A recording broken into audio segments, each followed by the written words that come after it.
called Concepts Inc. I started it about 20 years ago, and it's a public education campaign that is focuses on small businesses and the employment of people with disabilities. So just to give you an idea of what that means, because most of the time I say that, then people are just like, just say, well, okay, that sounds great. So I'll give you an example. We have about 12 contracts right now within the federal government and the nonprofit community. And one, just to give you a nice example, is the Department of Labor came to us and said, hey, we want you to create a campaign to help employers understand the value of hiring veterans with traumatic brain injury and or post-traumatic stress disorder. So they said, go. So we did. We created a campaign called America's Heroes at Work. We created a website. We created marketing materials. We didn't want to replicate what other people were doing, so we went and we met with all the different federal agencies, other nonprofits, and put all the information in one place, and then put it on this website and launched the campaign. And then what makes us a little unique is after that, because there's so many beautiful websites out there that explain, what everybody can do to help engage people with disabilities. We then asked the agency for a little bit more money. We said, hey, could we actually see if this works? Could we see if all this material is really helping people? So they said, okay. So we created a pilot program. And we had 10 employers and 10 veterans with either TBI and or PTSD, and we matched them. And we tracked their employment, and we tracked to see their successes, their failures, if there were any accommodations that were needed. So that kind of gives you an idea of we just don't get hired to launch a program. We want to show that we are really making a difference in what we do every day. And it was an international consulting firm. And I think because I worked all the time, I knew I would do anything somebody asked me to do, I would do. Whether it be research, go pick somebody up, wait for a package at the airport, anything. I never said no, and especially because it was my boss and they wanted me to go do the work, and I did. And that definitely paid off because after being there for about a year, my boss said, we'd like to send you to West Africa to look at some opportunities in Ghana, Senegal, and Gambia in the fishing processing industry.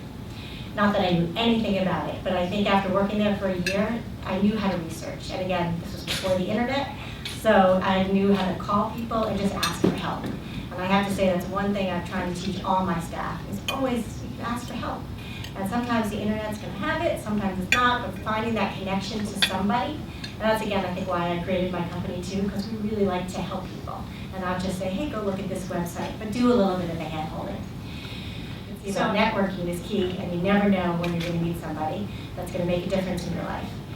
So I went to a dinner with my parents, and I'm sitting next to this guy, and he said, what do you do for a living? And I said, well, I just got laid off. I'm in the communications field. And he said, well, I have a job opening. Maybe you can come in the next day and come and interview. I said, okay. So I went in for the interview. He was the executive director of the U.S. Marshal Services Association. And he was looking for a communications person. And he said, do you want the job? I said, sure, I'll take the job. He said, well, in order to work there, I had to become a law enforcement officer. So I said, I'm going to need to send you for a couple months over to Mississippi where you can get your training and you can become a deputy sheriff. So I did, and that was awesome, right? I'd never shot a gun before, I'd never done any of those things, rode a motorcycle, and then he had to do absolutely nothing. I just sat there in a cube, and I was like, oh my God. I realized I'm the kind of person who just can't sit there and do nothing. So I never ever wanted to become an entrepreneur. I never aspired to own my own business, but I always loved helping people.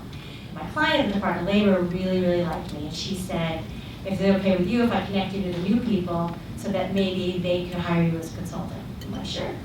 So they did, and I took the consulting gig. I'd never had a consulting gig before. I was always that kind of person. My parents were, I always wanted to be kind of taken care of, right? I always wanted to have insurance, a salary. I think that whole idea of becoming a consultant or an entrepreneur scared the crap out of me.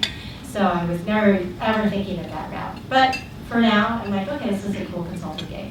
So I worked on site at the Department of Labor, and while I was there, people just started coming up to me to ask me to do all sorts of writing projects, and I said, sure, and I would turn something around pretty quickly, and I was a pretty logical person, and I had a great mentor there.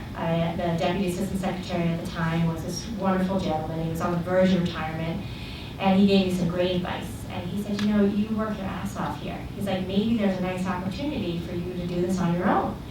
I I'm like, okay, maybe. He's like, why don't you try? So I did an unsolicited proposal for the project I was working on, a drug and alcohol-free workplace program, and I won it.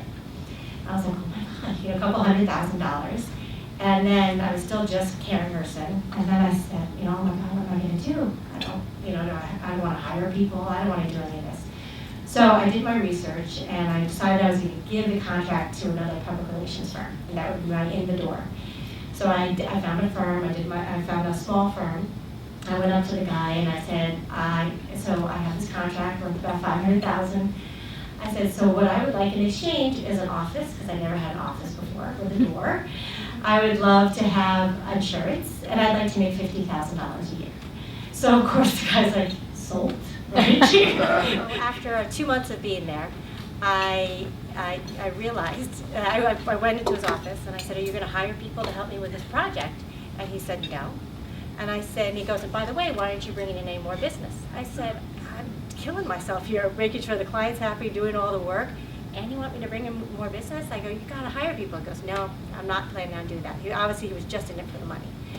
So I then said, luckily, I don't know how, but somehow I got out of my deal with him. And then I figured out that I think I could start it on my own. So I called my brother, who was also an attorney, and I said, okay, I guess I need to incorporate myself. I need to come up with a name. I was on the phone with him for hours because I was trying to come up with every name imaginable. Every name I wanted was taken.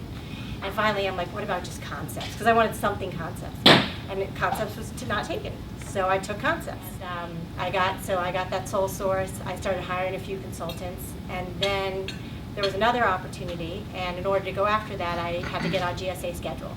So I hired a guy for a couple $1,000s to get me on GSA schedule, and then I competed for a couple other projects, and everything I've gotten so far has been from word of mouth.